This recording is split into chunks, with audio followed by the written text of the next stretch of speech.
আসসালামু আলাইকুম দর্শক, স্বাগত জানাচ্ছি আরটিভির সন্ধ্যার সংবাদে। আপনাদের সঙ্গে রয়েছি আমি নীরা ফেরদৌস এবং আমি পারভিন মিতু। চাঁদাবাজি ও দুর্নীতিমুক্ত দেশ দেখতে চায় জামায়াতে ইসলামী। 7 দফা দাবিতে ঐতিহাসিক সোহরাওয়ার্দী উদ্যানে অনুষ্ঠিত সমাবেশে কথা বলেন দলটির আমির ডাক্তার শফিকুর রহমান। তিনি বলেন, বাংলার মানুষের মুক্তি অর্জন না হওয়া পর্যন্ত লড়াই অব্যাহত থাকবে। দীপ্তচন্দ্র পালের রিপোর্ট।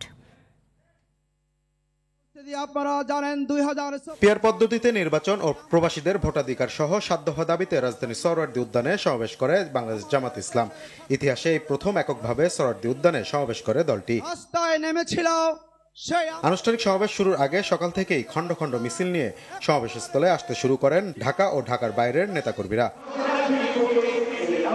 এ সময় দেশের সুশাসনে শক্ত ভিত্তি করে তুলতে তরুণ প্রজন্মের কাছে দাঁড়িপাল্লা মার্কায় ভোট চান দলটির সেক্রেটারি জেনারেল মিয়া গোলাম পরোয়ার। জুলাই অভ্যুত্থানের চেতনাকে ধারণ করে আগামী নির্বাচনে দাঁড়িপাল্লার পক্ষে তরুণ প্রজন্মের প্রথম ভোট দাঁড়িপাল্লার পক্ষে হোক। পরে বক্তব্য দিতে গিয়ে 2 দফায় অসুস্থ হয়ে পড়েন দলটির আমির ডক্টর শফিকুর রহমান। কিছুক্ষণ পর বসে বক্তব্য দেন জামাতের আমির। জানান, পুরনো ব্যবস্থায় দেশ আর চলবে না। জীবন দিয়েছে জাতির মুক্তির জন্য। যদি বস্তাপতা পুরানা সবকিছুই টিকে থাকবে, তাহলে কেন তারা জীবন দিয়েছিল? যারা ওই বস্তাপচা ব্যবস্থাপনায় বাংলাদেশকে আবার গড়তে চান, তাদেরকে আমরা বলি, জুলাই যুদ্ধ করে যারা জীবন দিয়েছে, আগে তাদের জীবনটা ফেরত এনে দেন। যদি শক্তি তাকে ফেরত এনে দেন। জুলাই গণহত্যা ছাড়াও পল্টন, শাপলা ও পিলখানা হত্যাকাণ্ডের দৃশ্যমান বিচারের দাবি জানান ডক্টর শফিকুর রহমান।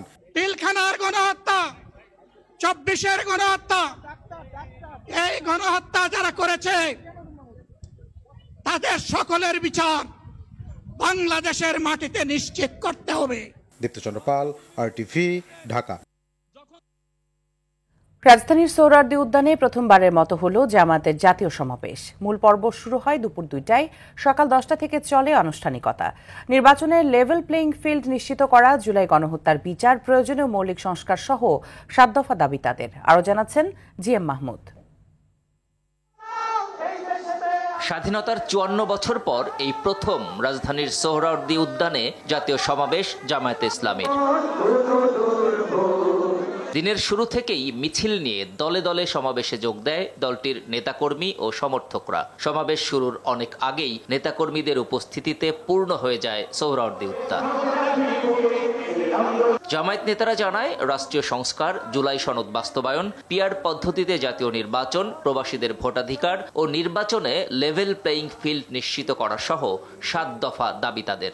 বাংলাদেশের জনগণ ইসলাম প্রিয়, তারা শান্তিপ্রিয়, তারা জামাত ইসলামী সহ ইসলামী সমমনা দলগুলোকেই আগামী দিনে বেছে নেবে। বিচার সংস্কার করে নির্বাচনের পরিবেশ তৈরি করবে, আমরা এটার প্রত্যাশা করি। এ সমাবেশ ফ্যাসিবাদ মুক্ত দেশ গড়ার ঐতিহাসিক মহড়া ও রাজনীতির জন্য টার্নিং পয়েন্ট বলে মনে করে জামায়াত নেতাকর্মীরা। আমরা এসেছি তো আল্লাহর জন্য, ইসলামের জন্য, মানবতার জন্য, দেশের জন্য। ভালো লাগছে। এত বড় সমাবেশে এসে উজ্জীবিত দলটির সমর্থকরা। আমার জীবনের সবচেয়ে বড় একটা স্মরণীয় ঘটনা, যেটা আমার জীবনে কোনোদিন উপলব্ধি করে নাই। এত ভালো লাগতেছে প্রোগ্রামে এসে। আগামীর বাংলাদেশ হবে ইসলামের বাংলাদেশ, জামাতে ইসলামের বাংলাদেশ। জামায়াতের সমাবেশ ঘিরে রাজধানীতে গণপরিবহন চলাচল সীমিত রয়েছে। বিভিন্ন সড়কে দেখা দেয় তীব্র যানজট। মানুষের তো কষ্ট, এই যে সারা রাত কাজ করছি, কারণ বাজার বাসা যাইতেছি। প্রমাণে করলে আমাদের জন্য একটু ভালো হতো আর কি। এটা যাতায়াত প্রবলেম, বাস পেলাম না, অনেক কষ্ট করে আসতে হলো। GM Mahmud, RTV, Dhaka.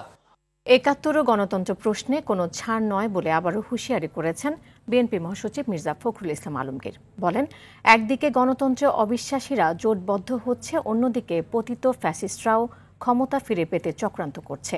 দলের স্থায়ী কমিটির সদস্য সালাউদ্দিন আহমদ বলেছেন, দু একটি আসনের মালিকরাই পিয়ার পদ্ধতি চাচ্ছেন, আর ফেব্রুয়ারি প্রথমার্ধ ছাড়া নির্বাচনের পথ নেই বলে মনে করেন আমির খসরু মাহমুদ চৌধুরী। রুদ্র রফিকের রিপোর্টে দেখুন এই বিস্তারিত। জুলাই আগস্ট গণ অভ্যুত্থানের বর্ষপূর্তি উপলক্ষে জাতীয় প্রেস ক্লাবে আলোচনা সভার আয়োজন করে গণতন্ত্র মঞ্চ। এতে যোগ দেন এনসিপি, গণ অধিকার পরিষদ, বিএনপি সহ বেশ কয়েকটি রাজনৈতিক দলের নেতারা। প্রধান অতিথির বক্তব্যে বিএনপি মহাসচিব মির্জা ফখরুল ইসলাম আলমগীর বলেন, গণতন্ত্রের বিরোধী শক্তি আবারও ষড়যন্ত্রে লিপ্ত হয়েছে। যারা গণতন্ত্রে বিশ্বাস করে না তারা আবার জোট পাকাচ্ছে। যাকে আমরা বিচারিত করতে সক্ষম হচ্ছিলাম তারা ভেতরে ভেতরে আবার সংগঠিত হচ্ছে এবং ক্ষমতা ফিরে পাওয়ার চক্রান্তে লিপ্ত হয়েছে। গণতন্ত্র পুনঃপ্রতিষ্ঠার সুযোগ হারিয়ে ফেললে দেশ বহু বছর পিছিয়ে যাবে বলেও মন্তব্য করেন মির্জা ফখরুল। 1971 হচ্ছে আমাদের কিন্তু মূল কথা, স্বাধীনতা যুদ্ধ আমাদের মূল কথা, ওইখানে আমাদের কোনো কম্প্রোমাইজ নাই।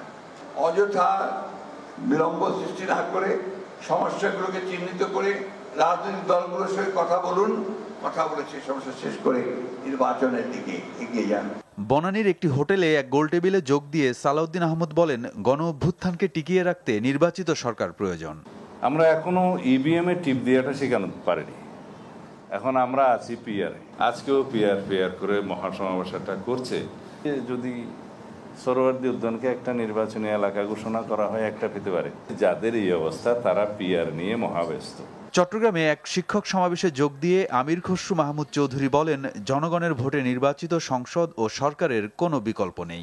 দেশটাকে বাংলাদেশের মালিক যারা, জনগণ যারা, তাদের হাতে তুলে দেওয়া দরকার। তারা সিদ্ধান্ত নেবে আগামীর বাংলাদেশ কিভাবে চলবে। রুদ্র রফিক, RTV, ঢাকা। কেপিআর বুঝে আর না বুঝে এই জন্য সংস্কার আটকে থাকবে না বলে জানিয়েছেন জাতীয় নাগরিক পার্টি এনসিপির আহ্বায়ক নাহিদ ইসলাম। দুপুরে কক্সবাজার পাবলিক লাইব্রেরির শহীদ দৌলত ময়দানে তিনি এই কথা বলেন। এ সময় তিনি আরও বলেন, মফিয়াতন্ত্র, স্বৈরতন্ত্র, গডফাদারতন্ত্র ও পরিবারতন্ত্রকে বাংলাদেশ থেকে উচ্ছেদ করতে হবে। আর ফ্যাসিবাদদের বিপক্ষে সবাইকে ঐক্যবদ্ধ থাকারও আহ্বান জানান এই আহ্বায়ক। পরে দলের দক্ষিণাঞ্চলের মুখ্য সংগঠক হাসনাত আবদুল্লাহ বলেন, নোবেলের আশায় সেফ এক্সিট নিশ্চিত না করেই শেখ হাসিনা রোহিঙ্গাদেরকে আশ্রয় দিয়েছে। দেশ করতে জুলাই পদযাত্রার অংশ হিসেবে এনসিপির 19তম দিনে কক্সবাজারে জুলাই পদযাত্রা করে। পরে বান্দরবনের উদ্দেশ্যে রওনা দেন এনসিপি নেতারা। কেপিআর বুঝে না, এর জন্য সংস্কার আটকে থাকবে না। কারণ আমরা জানি জনগণ সংস্কার বুঝে, জনগণ সংস্কার চায়। ফলে অবশ্যই উচ্চ কক্ষে পিআর হতে হবে। নির্বাচন কমিশন, দুদক সহ গুরুত্বপূর্ণ রাষ্ট্রীয় প্রতিষ্ঠানে নিরপেক্ষভাবে নিয়োগের জন্য কমিটি, সাংবিধানিক কমিটি তৈরি করতে হবে। কারণ এই সংস্কার কোন দলের পক্ষে নয়, কোন দলের বিপক্ষ নয়, এটা বাংলাদেশের পক্ষে, জনগণের পক্ষে। নির্বাচন নিয়ে কোনো অনিশ্চয়তা নেই বলে জানিয়েছেন প্রধান উপদেষ্টার প্রেস সচিব শফিকুল আলম। কুমিল্লা বিশ্ববিদ্যালয়ের সাংবাদিকদের কাছে তিনি একথা জানান। তিনি বলেন, প্রধান উপদেষ্টা যে সময়সীমা বলেছেন সে অনুসারে নির্বাচন হবে। নির্বাচনের জন্য উপযুক্ত পরিবেশ ও সবার জন্য লেভেল প্লেইং ফিল্ড থাকবে। অতীতের যে কোনো নির্বাচনের তুলনায় আগামীতে ভালো নির্বাচন হবে বলেও জানান শফিকুল আলম।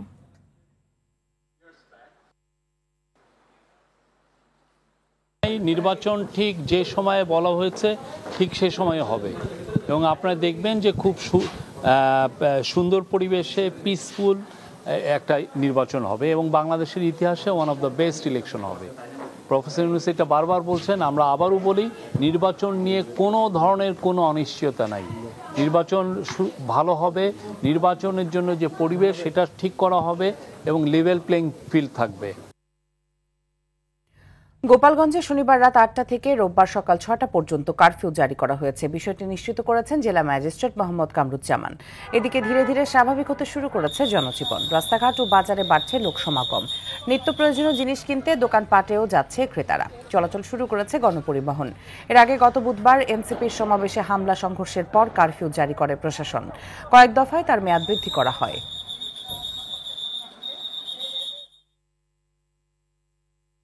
গোপালগঞ্জে সংঘর্ষের ঘটনায় 5 জনের মৃত্যু নিয়ে যে দ্বিধাদ্বন্দ্ব তৈরি হয়েছে তা নিরসনে প্রয়োজনে কবর থেকে মরদেহ উঠিয়ে ময়নাতদন্ত করা হবে বলে জানিয়েছেন স্বরাষ্ট্র উপদেষ্টা জাহাঙ্গীর আলম চৌধুরী। বলেন, নিহতদের পরিবার ময়নাতদন্ত ছাড়াই মরদেহ নিয়ে গেছেন বলে আগেই তা সম্ভব হয়নি। সকালে হযরত শাহজালাল আন্তর্জাতিক বিমানবন্দরের 3rd টার্মিনাল পরিদর্শন শেষে সাংবাদিকদের প্রশ্নের জবাবে কথা বলেন তিনি। বলেন, উচ্চ পর্যায়ে তদন্ত কমিটি গঠন করা হয়েছে, তারা কাজ করছে। এছাড়া 3rd টার্মিনালের কাজ প্রায় 98% সম্পন্ন হয়েছে বলেও জানান স্বরাষ্ট্র উপদেষ্টা। ঢাকার যেটা আছে এটা তো ময়নাতদন্ত হচ্ছে, আর কয়েকটা যে দেখছেন যে ডেড বডি তারা নিজেরই চলে গেছে, তো ময়না তদন্ত কিভাবে হবে? ওইগুলির যদি দরকার হয় আবার ময়না তদন্ত হবে। ডেড বডি তো ইচ্ছের থেকে যদি প্রয়োজন হলে উত্তোলন করে তো ময়না তদন্ত করা যায়। শোনেন, এটা ব্যাপারে একটা কমিটি গ্রহণ করা হয়েছে, এই কমিটিতেই নির্ধারণ করবে এটা কার দায়। 24-এর 19 জুলাই এদিন রাজধানী সহ সারা দেশের ছাত্র জনতার আন্দোলন দমাতে 148 জনকে হত্যা করা হয়। হেলিকপ্টার থেকে চালানো হয় গুলি, বন্ধ করে দেওয়া হয় ইন্টারনেট। আইন শৃঙ্খলা বাহিনীকে আরও কঠোর হওয়ার নির্দেশ দেন তৎকালীন স্বৈরাচার প্রধানমন্ত্রী শেখ হাসিনা। কারফিউ জারির পাশাপাশি মোতায়েন করা হয় সেনাবাহিনীও। আন্দোলনে অংশ নেওয়া শিক্ষার্থী বলেন, সরকার গণহত্যা শুরু করায় তাদের আর পিছপা হওয়ার সুযোগ ছিল না। আরও জানাচ্ছেন ইয়ার বাদল।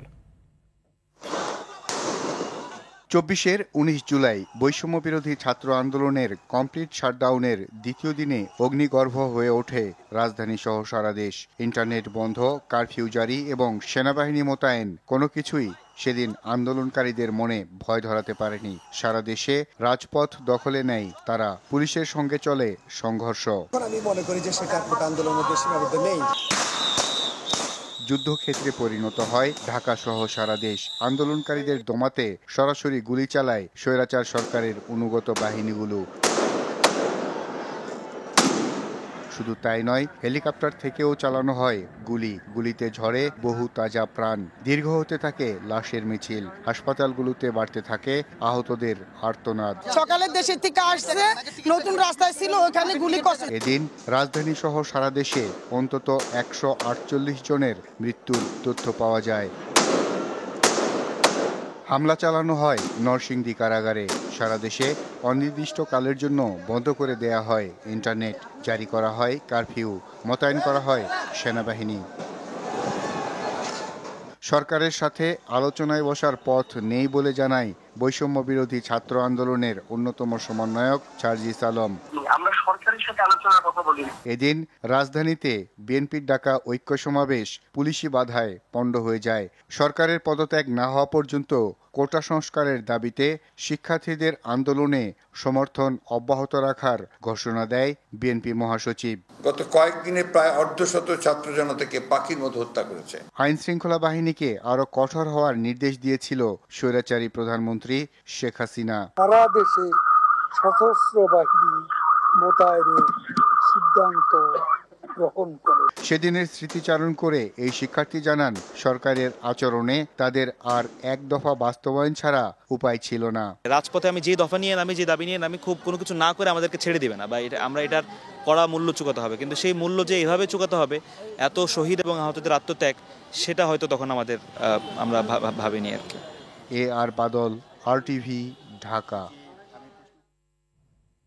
দর্শক, সংবাদে এই পর্যায়ে নিচ্ছে হাইসেন্স সংবাদ বিরতি। ফিরে সারজা থাকছে।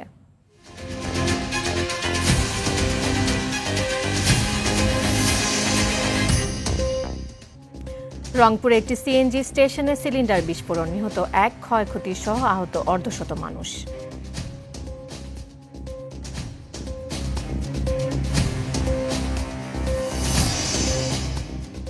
এবং নরসিংদীর লাখো মানুষের চলাচলের একমাত্র মাধ্যম বালুয়াঘাট সেতু এখন মৃত্যু ফাঁদ, দ্রুত সংস্কার না করলে বড় ধরনের দুর্ঘটনার আশঙ্কা।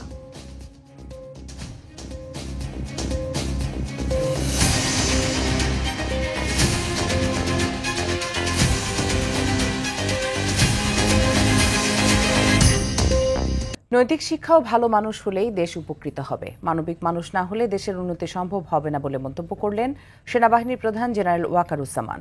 মিরপুর সেনাবাহিনী military institute of science and টেকনোলজিতে mechanical engineering and applied science বিষয়ে তৃতীয় আন্তর্জাতিক সম্মেলনের সমাপনী অনুষ্ঠানে কথা বলেন তিনি।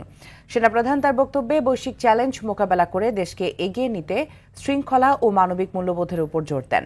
তিনি দিনব্যাপী সম্মেলনে যুক্তরাষ্ট্র, যুক্তরাজ্য, কানাডা, চীন, জাপান, বাংলাদেশ সহ বিভিন্ন দেশের গবেষক ও বিশেষজ্ঞরা অংশ নেন।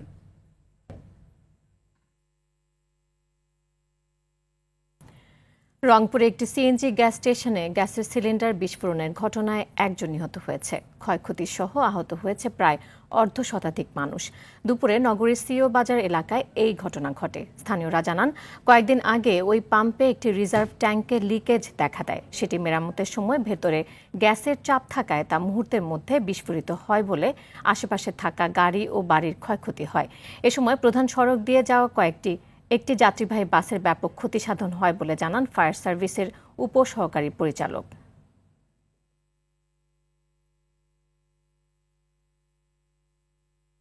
যেটা এলপিজি ট্যাঙ্কারটা বিস্ফোরণ করেছে। বিস্ফোরণ করে আশেপাশে অনেক বাড়িঘরে জানলা দরজা এবং পাম্পেরও অনেক ক্ষতিগ্রস্ত হয়েছে।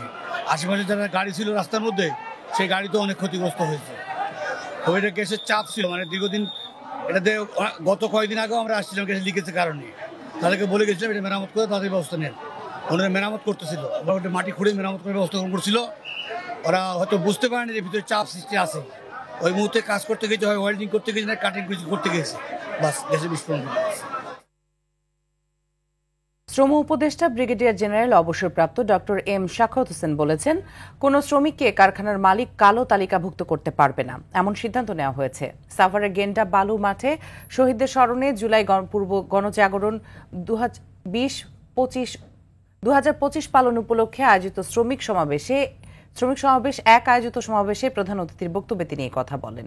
এ সময় তিনি বলেন, সিবিআই নির্বাচনের মাধ্যমে নির্বাচিত প্রতিনিধিরাই সরকারের সাথে শ্রমিকদের সুযোগ সুবিধা নিয়ে আলাপ করবে। আমরা অত্যন্ত শিথিল করেছি এবং কোন শ্রমিককে কোনো মালিক কালা তালিকাভুক্ত করতে পারবে না, এটারও সিদ্ধান্ত নেওয়া হয়েছে। এবং প্রত্যেকটি কারখানায় ট্রেড ইউনিয়ন করার অধিকার রয়েছে। অন্ততপক্ষে মিনিমাম 5টি ট্রেড ইউনিয়ন একটি জায়গায় করবে। পরে একটি সিবিআই নির্বাচনের মাধ্যমে তারাই সরকারের সাথে দাবি দেওয়া আছে সেগুলো উত্থাপন করবেন এবং তারাই হবেন বার্গেনিং এজেন্ট।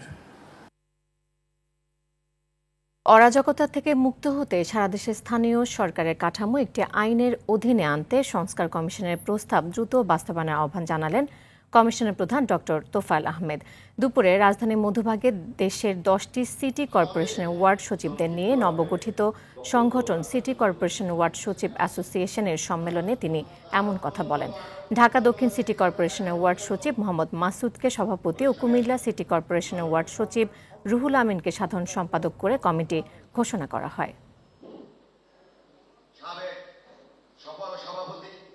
এক আইনে সব সিঙ্গেল আইনে চলবে সবাই, সব লোকাল গভর্নমেন্ট। আলাদা আলাদা আইন করার প্রয়োজন নাই। আইনও কাজ করে না, বিধিও কাজ করে না, কাজটা করে সার্কুলার। অরাজকতা থেকে মুক্ত হওয়া লাগবে, অরাজকতা থেকে মুক্ত হওয়া লাগবে। করতে গেলে প্রথমে সিঙ্গেল আইনে আসুন, সিঙ্গেল একটা নির্বাচনের একটা শিডিউল নির্বাচনে সবটা নির্বাচন হয়ে যাবে। এটা ইলেকশনের পরে হবে না আগে হবে এটা আমি বলবো না, তারা সুবিধা মতো করুন, কিন্তু আইনটা পাস করুন। নরসিংদীর 4টি ইউনিয়নের লক্ষাধিক মানুষের চলাচলের একমাত্র মাধ্যম বালুয়াঘাট বাজার সেতুটি এখন মৃত্যুর ফাঁদ। দিনের পর দিন সংস্কার না হওয়ায় এখন তা ঝুঁকিপূর্ণ হয়ে উঠেছে। সেতুটি দ্রুত সংস্কার না করলে বড় ধরনের দুর্ঘটনার আশঙ্কা করছেন স্থানীয়রা। নরসিংদী প্রতিনিধি মোহাম্মদ মোর্শেদ শাহরিয়ারের পাঠানো তথ্যচিত্রে বিস্তারিত জানাচ্ছেন আবরার মাহি।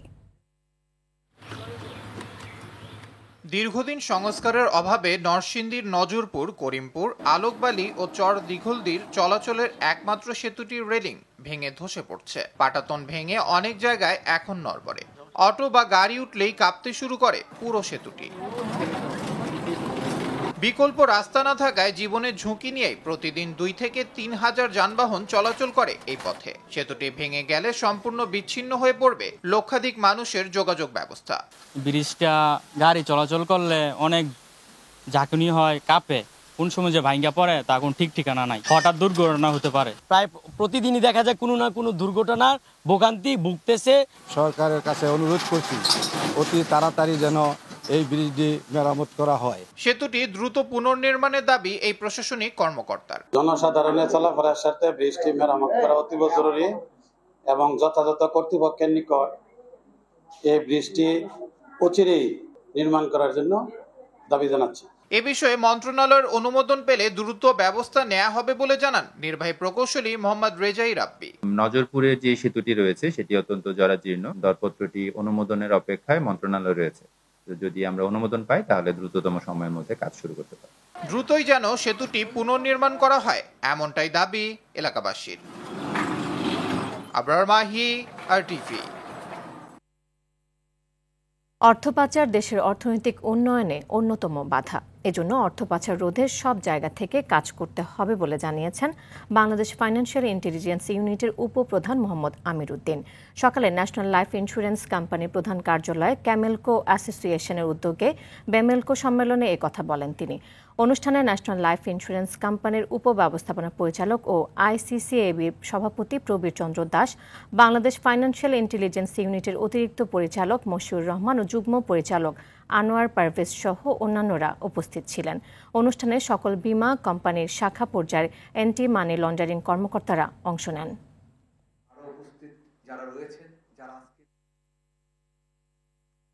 মানি লন্ডারিং ও সন্ত্রাসের অর্থায়ন প্রতিরোধে বর্তমানে বাংলাদেশের আইনি কাঠামো আন্তর্জাতিক মানে উন্নীত হয়েছে। আমাদের টাকা ফিরিয়ে আনার জন্য আমাদের বিভিন্ন দেশের সাথে আমাদের MOU করার প্রক্রিয়াধীন আছে।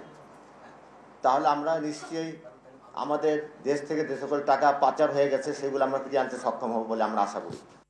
ধর্ষণের অভিযোগে দোষী সাব্যস্ত 3 ব্যক্তির মৃত্যুদণ্ড কার্যকর করেছে ইরান। শনিবার দেশটির উত্তরাঞ্চলীয় গোরগান শহরে ওই 3 ধর্ষকের মৃত্যুদণ্ড কার্যকর করা হয়। ইরানের বিচার বিভাগের এক বিবৃতির বরাত দিয়ে ফরাসি বার্তা সংস্থা AFPর প্রতিবেদনে এই তথ্য জানানো হয়। 3 সদস্যের একটি চক্রের বিরুদ্ধে 3 নারীকে ধর্ষণের অভিযোগ উঠেছিল। পরে ওই 3 ধর্ষককে দ্রুত গ্রেফতার করা হয়। তবে অভিযুক্ত ধর্ষকের বিরুদ্ধে বিস্তারিত আর কোনো তথ্য দেওয়া হয়নি।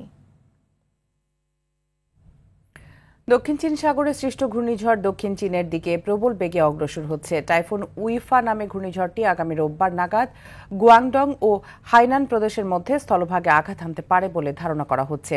চীনের জাতীয় আবহাওয়া বিভাগ ন্যাশনাল মেট্রোলজিক্যাল সেন্টারের তথ্য অনুযায়ী ঘূর্ণিঝড়টি এখন ঘন্টায় 15 থেকে 20 কিলোমিটার বেগে অগ্রসর হচ্ছে। ঘূর্ণিঝড়টি আঘাত হানার পর এর বাতাসের গতি প্রতি সেকেন্ডে 33 থেকে 42 মিটার পর্যন্ত পৌঁছাতে পারে। প্রস্তুতি হিসেবে হাইকোর মিলান আন্তর্জাতিক বিমানবন্দর শনিবার দুপুর 3টা ফ্লাইট বাতিল করা হয়েছে। ইসরায়েলি হামলায় গাজায় নিহত হয়েছে আরও অন্তত 70 ফিলিস্তিনি। নিহতদের মধ্যে 36 জনে যুক্তরাষ্ট্র ও ইসরায়েল পরিচালিত বিতর্কিত ত্রাণ বিতরণ কেন্দ্র গাজা হিউম্যানিটেরিয়ান ফাউন্ডেশনের কাছে সহায়তার জন্য অপেক্ষা করছিলেন। জাতিসংঘ পরিচালিত বিশ্ব খাদ্য কর্মসূচি WFP বলছে ভয়াবহ ক্ষুধার দ্বার প্রান্তে গাজার হাজার হাজার মানুষ। উপত্যকার প্রতি 3 জনের মধ্যে 1 জনকে না খেয়ে দিন যাপন করতে হচ্ছে বলেও জানায় সংস্থাটি। এদিকে হামাসের যুদ্ধবিরতি চুক্তি প্রত্যাখ্যান করেছে ইসরায়েল। কোনো চুক্তি না হলে দীর্ঘমেয়াদী যুদ্ধের জন্য প্রস্তুত বলেও হুঁশিয়ারি দিয়েছে গোষ্ঠীটি।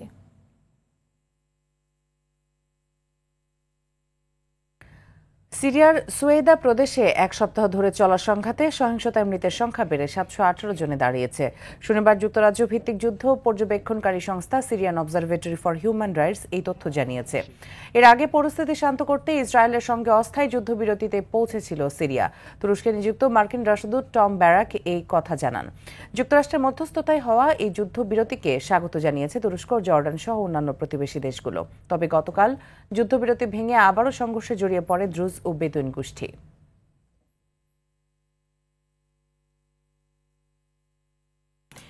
ইসরায়েল ও লেবাননের মধ্যে শান্তি প্রতিষ্ঠা গো ফরওয়ার্ড প্ল্যানের বিরুদ্ধে কঠোর অবস্থান নিয়েছে লেবাননের সশস্ত্র গোষ্ঠী হিজবুল্লাহ। গোষ্ঠীটির উপপ্রধান শেখ নাইম কাসেম শুক্রবার এক ভিডিও বার্তায় স্পষ্ট করে বলেন, ইসরায়েলের হুমকি মাথায় রেখে হিজবুল্লাহ কখনোই অস্ত্র ত্যাগ করবে না। সম্প্রতি যুক্তরাষ্ট্রের তরফ থেকে হিজবুল্লাহকে নিরস্ত্র করার বিনিময়ে ইসরায়েলের সঙ্গে শান্তির প্রস্তাব দেওয়া হয়। এই বিষয়ে লেবাননের নতুন নেতৃত্বের পক্ষ থেকে ইতিবাচক সাড়া পাওয়ার কথা জানান যুক্তরাষ্ট্রের বিশেষ কূটনীতিক থমাস ব্যারাক। তবে অস্ত্র হস্তান্তর করলে লেবাননে ইসরায়েল অনুপ্রবেশ করবে বলে সতর্ক করেন নাইম কাসেম। ঘরের মাঠে পাকিস্তানের বিপক্ষে কঠিন চ্যালেঞ্জ নিতে প্রস্তুত বাংলাদেশ। লঙ্কানদের বিপক্ষে টি-20 সিরিজ জয়ের পর দল অনুপ্রেরণা পেলেও সেই অর্জনকে অতীত বলছেন টাইগারদের টি-20 ক্যাপ্টেন লিটন দাস। নতুন প্রতিপক্ষ পাকিস্তানের বিপক্ষে নতুন কৌশলে ঘরের মাঠে নামবে টাইগাররা। এদিকে বাংলাদেশকে কঠিন প্রতিপক্ষ মানছেন পাকিস্তান অধিনায়ক। রোববার মিরপুরে শেরেবাংলা জাতীয় ক্রিকেট স্টেডিয়ামে ম্যাচ শুরু সন্ধ্যা 6টায়। বিস্তারিত মাহফুজুল ইসলামের রিপোর্টে। দিন কয়েক আগে লঙ্কা থেকে টি-20 সিরিজ জয়ের মধুর স্মৃতি নিয়ে ঘরে ফেরা লিটনের দল এবার পাকিস্তানের বিপক্ষে কঠিন চ্যালেঞ্জ নিতে প্রস্তুত। ফ্র্যাঞ্চাইজি লিগের কল্যাণে দুদলই জানে প্রতিপক্ষের দুর্বলতা আর শক্তিমত্তা, তবে মানসিকভাবে এগিয়ে থাকা বাংলাদেশের সবচেয়ে বড় অনুপ্রেরণা লঙ্কায় শর্টার ফরম্যাটের পারফরমেন্স। সে প্রসঙ্গ আসতেই টাইগার অধিনায়ক লিটন বললেন, সে যাত্রা এখন অতীত। প্রত্যেকটা প্লেয়ারের ভিতরেই কনফিডেন্স, সে গ্রো আপ করেছে, but at the same time different condition, different team, different ball and bat game. So যে কোনো টিমকে বিট করার মতো মেন্টালিটি আমাদের আছে এবং আমরা সেই চেষ্টাই করবো। বাট পার্টিকুলার ওই দিনটাতে আপনাকে ভালো ক্রিকেট খেলতে হবে, তার মানে এই না যে হোম কন্ডিশন বলে যে আমরাই বেটার ক্রিকেট খেলবো তা না। আগেও বলেছি পাকিস্তান গুড সাইড এবং তারা ম্যাক্সিমাম প্লেয়ারই এই বিপিএলে খেলে থাকে, সো তারাও সেই কন্ডিশনটা সম্বন্ধে জানে। এদিকে ঘরের মাটিতে বাংলাদেশ ভয়ঙ্কর দল বলে মন্তব্য পাক অধিনায়ক সালমান আগার। সেসব ছাপিয়ে সিরিজ জয়ের লক্ষ্য পাক অধিনায়কের। ঘরের মাঠে দারুণ শক্তিশালী ও ভয়ঙ্কর দল বাংলাদেশ, তবে ফ্র্যাঞ্চাইজি টুর্নামেন্টের খেলার কল্যাণে আমরা তাদের শক্তিমত্তা সম্পর্কে জানি। আর এই মাঠে আমাদের অনেক ক্রিকেটারের খেলার অভিজ্ঞতা আছে। সেসব বিবেচনায় ভালো ক্রিকেট খেলে সিরিজ জয় করতে চাই। দু দলই একাদশ সম্পর্কে কোনো ধারণা দেয়নি, তবে উইকেট দেখে একাদশ নির্বাচনের কথা জানিয়েছেন দু দলের অধিনায়ক। মাহফুজুল ইসলাম, RTV, ঢাকা। দর্শক, সন্ধ্যা সংবাদ এ পর্যন্তই। রাতের সংবাদ 11:15টায় দেখার আমন্ত্রণ রইল। ধন্যবাদ সবাইকে। ধন্যবাদ সবাইকে।